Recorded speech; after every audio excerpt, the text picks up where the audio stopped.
Γιατί να σ' αγαπάω πιο πολύ όταν μακριά μου είσαι?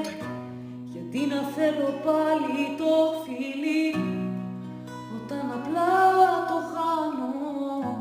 Γιατί όταν νιώθω ελεύθερος νομίζω ότι θα πεθάνω?